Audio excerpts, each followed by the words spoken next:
Hello. Today we are going to discuss contributions of Louis Pasteur. As we have discussed the contribution of some of the scientists who have contributed in the field of microbiology, like Antony van Leeuwenhoek. Then we have studied the contributions of Louis Pasteur. Robert Koch. We have also studied the contributions of Edward Jenner. Now, in this lecture, we are going to discuss the contributions of Louis Pasteur. Louis Pasteur, he was a professor of chemistry. Actually, by his profession, he was a professor of chemistry. But more importantly, he has also worked as a French biologist. He has also worked as a chemist and microbiologist. So this particular scientist, Louis Pasteur, he has tremendous contributions in the microbiology. Large number of contributions in the science of microbiology. And in this lecture, we are going to discuss some of the contributions of Louis Pasteur. Okay. Louis Pasteur, for the first time, he solved the problem of beer and wine industry in France. Actually, France मध्ये beer and wine industry होत्या, they were suffering from a problem of sour wine. आणि हा major problem होता. बऱ्याच wine इंडस्ट्रीमध्ये हा problem observe केला गेला होता. म्हणजे वाईनची जी टेस्ट होती ती टेस्ट थोडीशी सोअर झाली होती. आणि मग त्यावेळी फ्रान्समधले एक रिनोन असे सायंटिस्ट म्हणून लुई पाश्चर ओळखले जायचे. आणि त्यावेळी मग त्या बऱ्याच इंडस्ट्रीज किंवा ज्या वाईन प्रोड्युसिंग ज्या मॅन्युफॅक्चरिंग कंपनीज होत्या, they asked the Louis Pasteur to look after the problem. आणि मग लुई पाश्चर काय केलं, he studied the methods and processes involved in wine manufacturing. म्हणजे वाईनमध्ये एक्झॅक्टली काय प्रॉब्लेम येतो की ज्यामुळे वाईनची जी टेस्ट आहे ती सोअर होते. So sour wine problem solve करण्यासाठी लुई पाश्चर अप्रोच झाले. आणि अप्रोच झाल्यानंतर त्यांनी सुरुवातीला काय केलं, he studied the methods involved in the wine manufacturing. म्हणजे वाईन कशा पद्धतीनं मॅन्युफॅक्चर होते याची प्रोसेस त्यांनी डिटेलमध्ये स्टडी केली. स्टडी केल्यानंतर त्यांना असं एक कन्सेप्ट समजला की ही found that the fermentation brought by microbes. म्हणजे फर्मेंटेशन कन्सेप्ट तेव्हा माहिती नव्हता एवढा.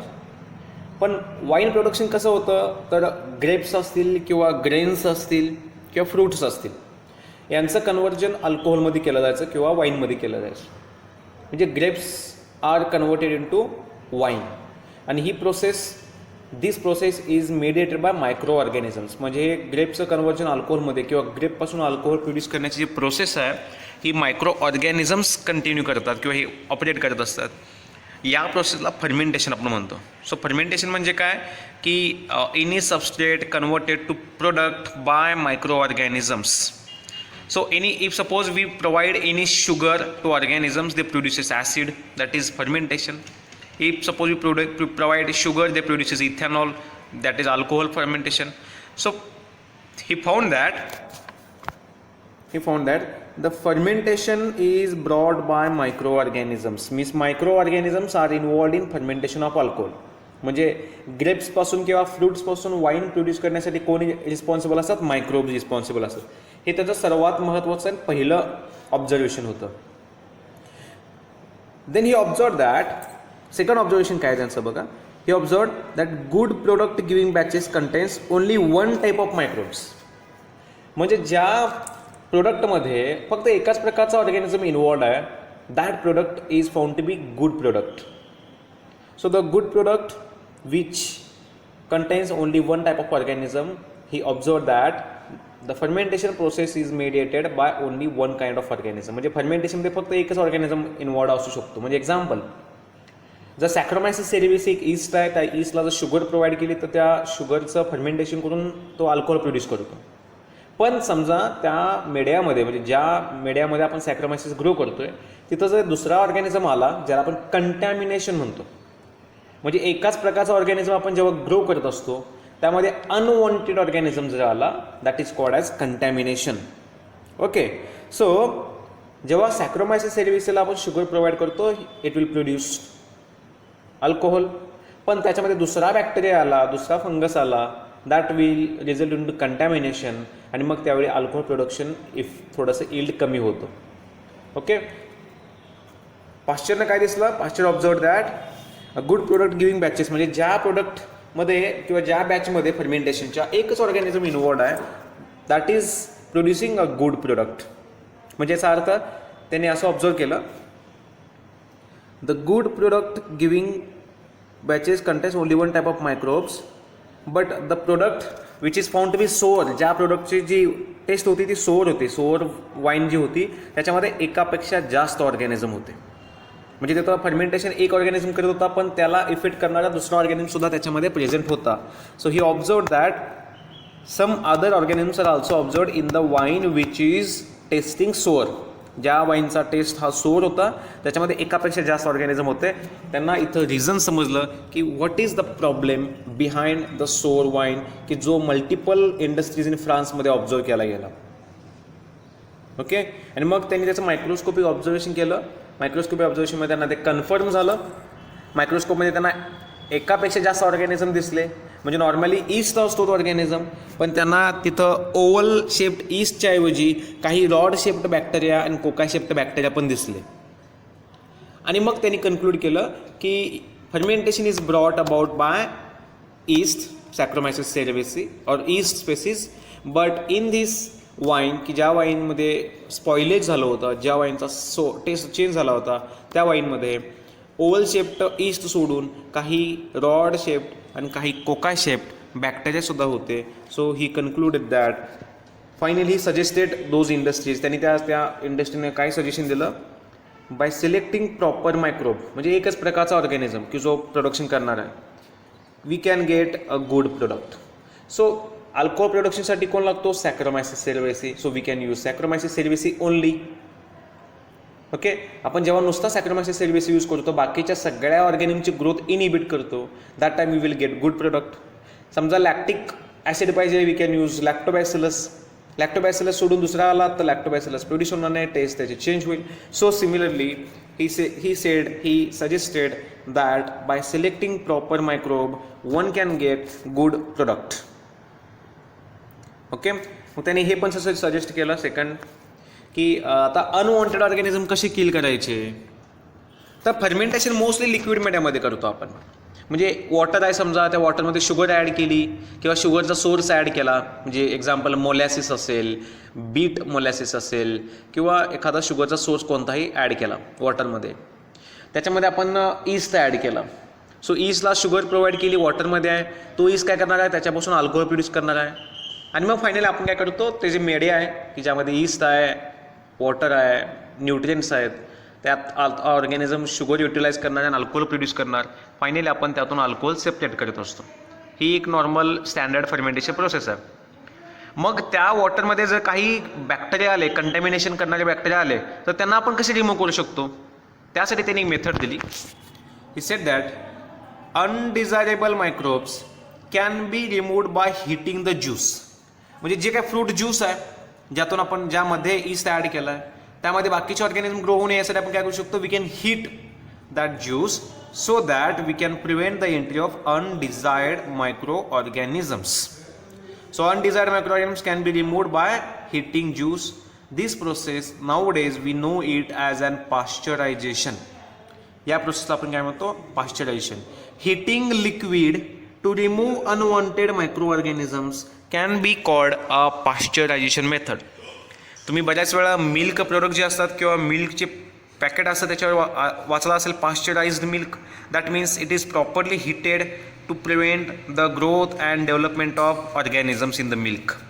म्हणजे पाश्चरायझेशन सिम्पली मिनिंग काय की लिक्विड मटेरियल जे काय असेल, फ्रूट ज्यूस असेल किंवा कोणताही लिक्विड फूड असेल, त्याला आपण प्रॉपरली हीट केलं तर आपण त्याच्यामध्ये अनवॉन्टेड ऑर्गॅनिझमची ग्रोथ इनहिबिट करू शकतो. This concept was given by Louis Pasteur. So finally he solve the problem of beer and wine industry in France. त्यांना सजेशन्स दिले आणि त्यानुसार त्यांनी त्या इंडस्ट्रीचा काय केला, प्रॉब्लेम सॉल्व केला. So this is the first contribution of Louis Pasteur. Then let's see some other contributions. During fermentation, त्यांनी आता जेव्हा ते वाईन प्रॉब्लेम स्टडी करत होते that time, during fermentation he discovered some facts, की जे फॅक्ट्स आजही आपण स्टडी करतो, यूज करतो, अप्लाय करत असतो. He found that each type of fermentation is a product of microbial activity. म्हणजे fermentation can not be done without microorganisms. Fermentation means conversion of substrate into product. sugar is provided, alcohol is produced. Sugar is provided, acid is produced. So conversion of product anaerobically in absence of oxygen by microorganisms can be called a fermentation process. And he said that each type of fermentation, alcohol fermentation, acid fermentation, butyric acid fermentation, or any other kind of fermentation is a product of microbial activity. म्हणजे fermentation फक्त मायक्रोबच करू शकतात. मग ते microbes bacteria असू शकतात, east असू शकतं, किंवा इतर ऑर्गॅनिमसुद्धा असू शकतात. He also stated that fermentative microbe may be a specific bacterium or east.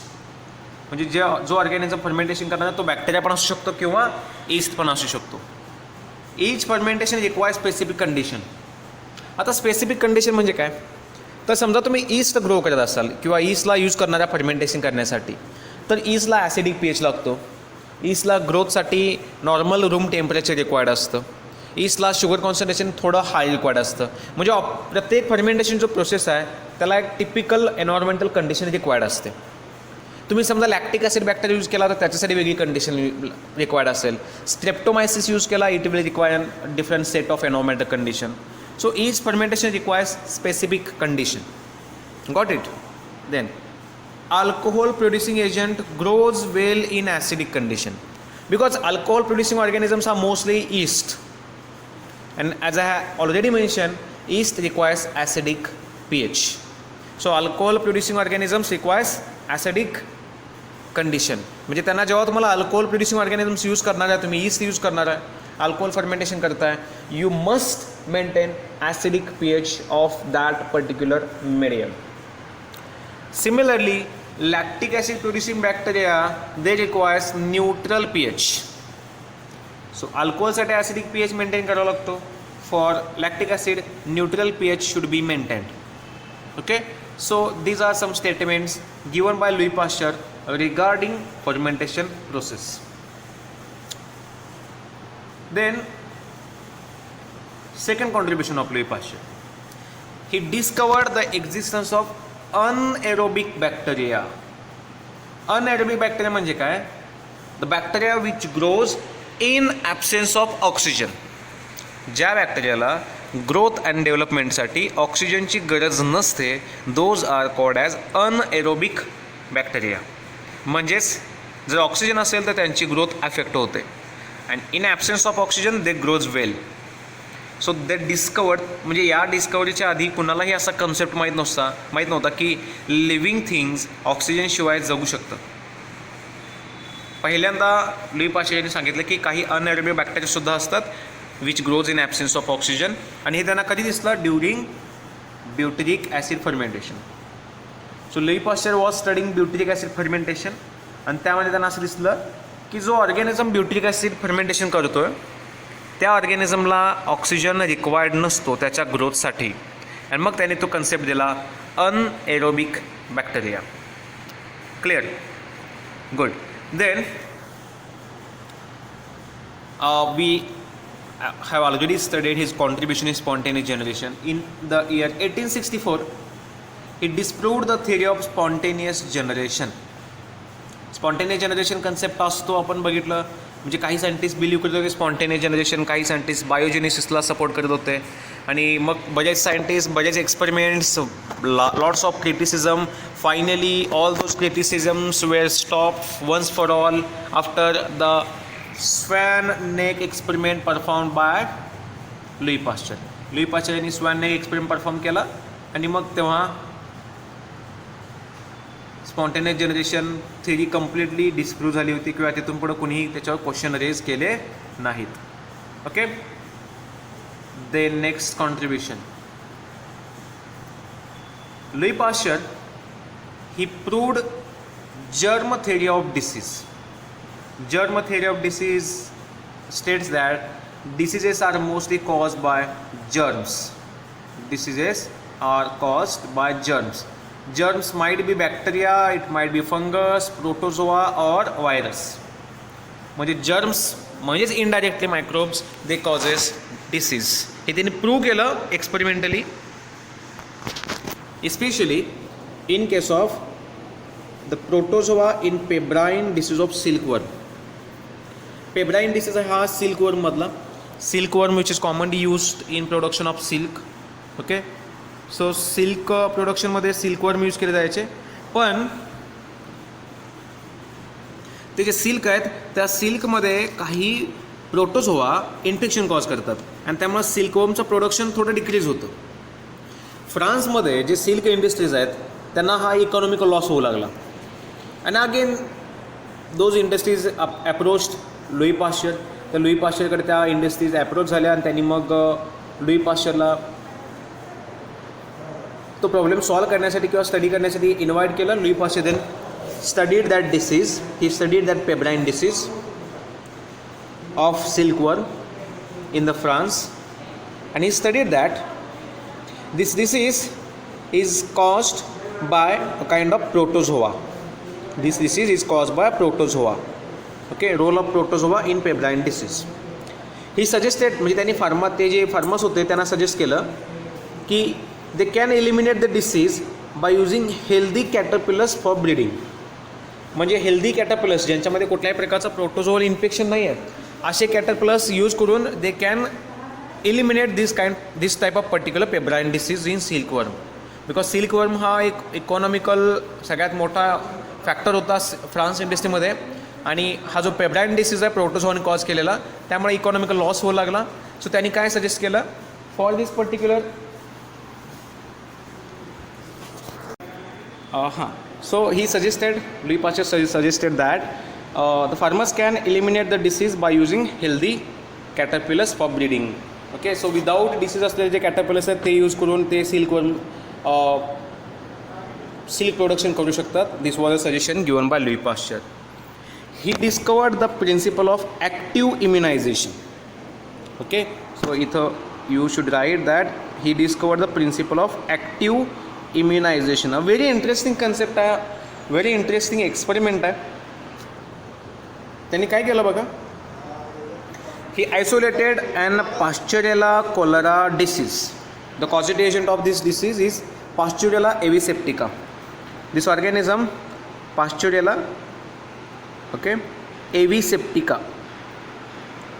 This Pasteurella aviseptica organism, it causes chicken cholera. Eviseptica. This organism causes chicken cholera, means it causes cholera disease in chickens. Okay, so he isolated the causation. म्हणजे त्यांनी काय केलं, तो जो पाश्चरेला एविसेप्टिका organism आहे तो त्यांनी isolate केला आणि मग तो ऑर्गॅनिझम मीडियामध्ये ग्रो केला in the form of pure culture. So त्यांनी काय केलं, त्याचं प्युअर कल्चर केलं. म्हणजे पहिल्यांदा काय केलं त्यांनी, तो जो चिकन आहे चिकनमधून पाश्चरेला एविसेप्टिका नावाचा बॅक्टेरिया आयसोलेट केला, म्हणजे सेपरेट केला, त्याला मीडियामध्ये ग्रो केला आणि त्याचं कल्चर फॉर्म केलं ज्याला आपण प्युअर कल्चर म्हणतो. प्युअर कल्चर म्हणजे काय, तर एकाच प्रकारचा ऑर्गॅनिझम आपण जेव्हा मीडियामध्ये ग्रो करतो that is called as pure culture. Okay, so त्यांनी प्युअर कल्चर तयार केलं and then he injected pure culture in to the chicken. बघा एक्सपेरिमेंट एकदम इंटरेस्टिंग एक्सपेरिमेंट आहे. त्यांनी काय केलं, तो बॅक्टेरिया आयसोलेट केला, प्युअर कल्चर तयार केलं आणि ते प्युअर कल्चर जेव्हा त्यांनी हेल्दी चिकनमध्ये इंजेक्ट केलं त्या चिकनची डेथ झाली. So there was and death of chicken. So he observe the death of chicken. कारण काय झालं की तो बॅक्टेरिया कल्चरमधून जेव्हा आपण त्या चिकनमध्ये इंजेक्ट केला, बॅक्टेरिया कॉजेस कॉलरा डिसीज आणि कॉलरामुळे चिकनची डेथ झाली. ओके, मग त्यांनी काय केलं बघा, पुढं अजून एक थोडंसं एक्सपेरिमेंट त्यांनी चेंज केला होता आणि त्यांनी पुन्हा काही दिवसांनी तेच कल्चर दुसऱ्या एका चिकनमध्ये इंट्रोड्यूस केलं, इंजेक्ट केलं आणि सडनली त्यांना ग्रोथ दिसली त्या चिकनची, म्हणजे चिकनची डेथ झाली नाही. असं कसं शक्य आहे? पहिल्यांदा जेव्हा इंजेक्ट केला डेथ झाली, काही दिवसांनी इंजेक्ट केला पुन्हा तो ऑर्गॅनिझम डेथ होण्याच्या ऐवजी तो ऑर्गॅनिझम सर्वाईव्ह झाला, त्याची डेथ झाली नाही. एक्झॅक्टली काय प्रॉब्लेम झाला असेल तर तो प्रॉब्लेम त्यांना लक्षात आला. त्यांना हे समजलं की जेव्हा सेकंड टाईम त्यांनी इंजेक्ट केलं त्यावेळी त्यांनी ओल्ड कल्चर घेतलं होतं.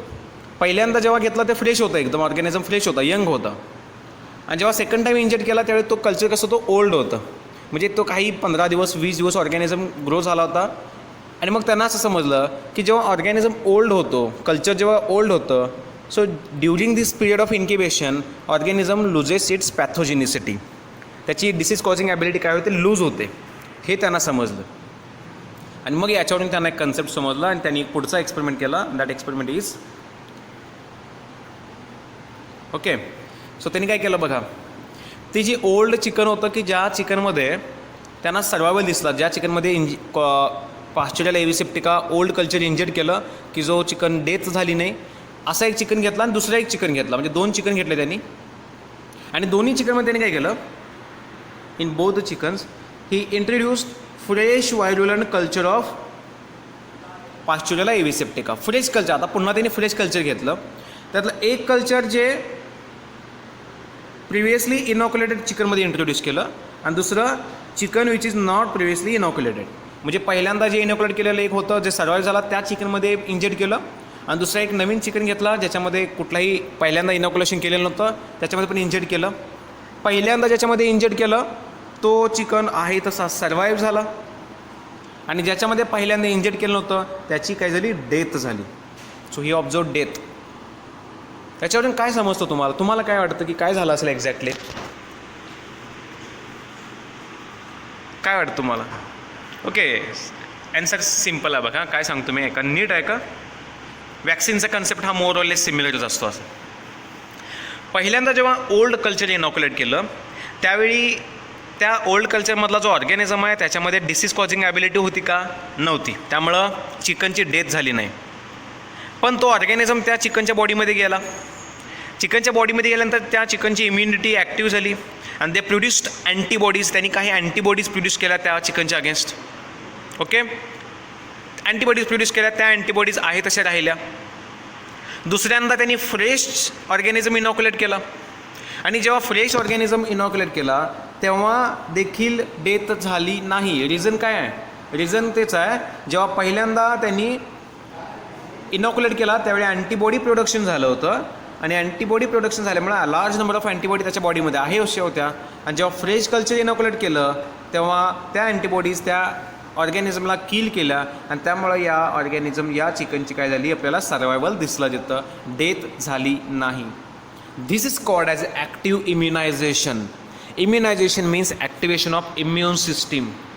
कसं इम्युन सिस्टीम ॲक्टिवेट झाली, तर पहिल्यांदा तो ऑर्गॅनिझम त्याच्या बॉडीमध्ये आला त्यामुळे इम्युन सिस्टीम ॲक्टिव्ह झाली, म्हणजे पॅथोजनच्या प्रेझेन्समध्ये इम्युन सिस्टीम ॲक्टिव्ह झाली. आणि सेकंड टाईम जेव्हा तो ऑर्गॅनिझम खरोखरचा फ्रेश आला त्यावेळी त्याच्या अगेन्स्ट ज्या ऑलरेडी अँटीबॉडी प्रोड्यूस केल्या गेल्या होत्या ते त्याच्या अगेन्स्ट ॲक्ट झाल्या आणि पॅथोजनचं किलिंग झालं. This is the concept of active immunization given by Louis Pasteur. आजही आपल्या बॉडीमध्ये बघा लार्ज नंबर ऑफ ऑर्गॅनिझमचं इन्फेक्शन होतं, आपण क्युअर होतं आणि सेकंड टाईम सेम पॅथोजनचा बॉडीमध्ये आला तर आपण त्यावेळी इझिली आपल्याला कोणताही डिसीज होत नाही कारण ऑलरेडी अँटीबॉडी प्रोडक्शन झालेलं असतं. So this is called as active immunization and the concept was given by Louis Pasteur. Louis Pasteur also has some other contributions like he prepared the anthrax vaccines. Bacillus anthracis causes an anthrax disease in cattle, bovines. So he prepared a vaccine against anthrax disease. Vaccine कसं prepare केलं बघा, तर आता सगळ्यांना समज असेल की pathogen आपण एकदा त्याची पॅथोजेनिसिटी डिसीज कॉजिंग ॲबिलिटी रिमूव्ह केली आणि आपल्या बॉडीमध्ये घेतला तर आपल्या बॉडीमध्ये अँटीबॉडी प्रोडक्शन होतं आणि त्यामुळे नेक्स्ट टाईम जर ऑर्गॅनिझम विथ पॅथोजेनिसिटी आला तर त्याच्या अगेन्स्ट आपल्या अँटीबॉडी इझिली ॲक्ट होतात. सो त्यांनी काय केलं, अँथ्रॅक्सचा जो बॅसिलस आहे, जो ऑर्गॅनिझम आहे, त्याला ॲटिन्युएट केलं. ॲटिन्युएशन मीन्स वॉट, तर त्याची डिसीज कॉजिंग ॲबिलिटी रिमूव्ह केली. कसं रिमूव्ह केलं, by growing the organism at 42 to 43 degree Celsius. जेव्हा हाय टेम्परेचरला हा ऑर्गॅनिझम ग्रो केला गेला बॅसिलस अँथ्रासिस तेव्हा त्याची जी डिसीज कॉजिंग ॲबिलिटी आहे ती काय होते, रिमूव्ह होते. आणि मग असा विदाऊट पॅथोजेनिसिटी ऑर्गॅनिझम बॉडीमध्ये घेतला किंवा तो जर इंट्रोड्यूस केला तर अँटीबॉडी प्रोडक्शन होतं आणि तेव्हा जेव्हा नेक्स्ट टाईम ऑर्गॅनिझम जर खरोखरचा आला विथ पॅथोजेनिसिटी तर त्याच्या अगेन्स्ट अँटीबॉडी ऑलरेडी प्रोड्यूस असणार आहेत. So he prepared anthrax vaccine. On the similar concept, he also prepared a rabies vaccine. Rabies virus माहिती आपल्याला हा ॲनिमल्समधून ह्युमन बीइंगमध्ये सुद्धा ट्रान्समिट होऊ शकतो.